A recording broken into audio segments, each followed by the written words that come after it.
네, 이번엔 국회로 가보겠습니다. 어제 공개된 박근혜 전 대통령의 옥중 서신 내용을 두고 정치권에서 오늘도 공방이 일고 있습니다. 더불어민주당은 국민을 분열시킬 수 있는 정치 선동에 전직 대통령이 나선 것이 안타깝다 이렇게 비판했지만 미래통합당은 오히려 분열해서는 안 된다는 뜻이 담긴 반가운 선물이라며 통합의 중요성을 강조했습니다.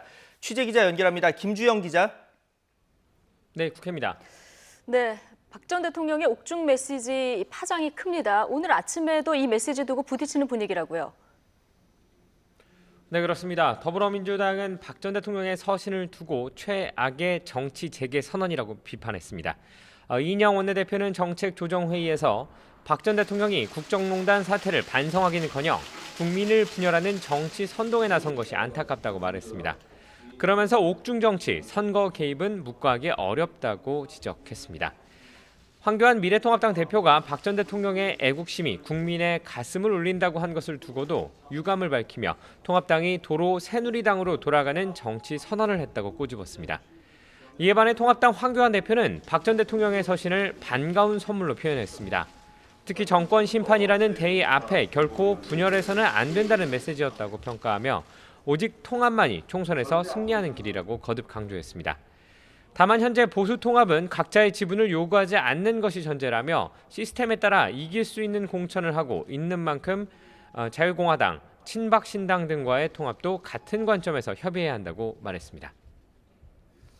네, 이런 가운데 오늘 오전에는 코로나19 특위의 두 번째 회의도 열렸죠. 어떤 내용이 논의됐습니까?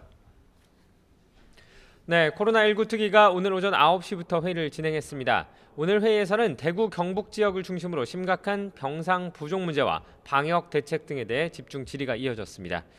특히 긴급 명령권을 발동해서 대구 경북 지역 환자들을 다른 지자체로 옮기는 등 대책을 마련해야 한다는 지적도 제기됐습니다.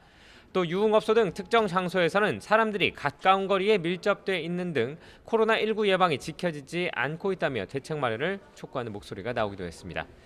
이런 가운데 야당 의원들은 오늘 참석 대상 부처 가운데 한 곳도 장관 등 의사결정권자가 나오지 않았다고 비판해 여야 사이에 신경전이 벌어지기도 했습니다. 오늘 오후에는 본회의도 열립니다. 정세균 국무총리가 나와 시정연설을 진행하는데 코로나19 사태와 관련해 여야를 상대로 초당적 협력을 다시 한번 요청할 것으로 보입니다. 또 오늘 제출된 추경안에 대해 편성 이유와 주요 내용을 설명하고 통과에 협조해 줄 것을 부탁할 것으로 전망됩니다. 지금까지 국회에서 YTN 김주영입니다.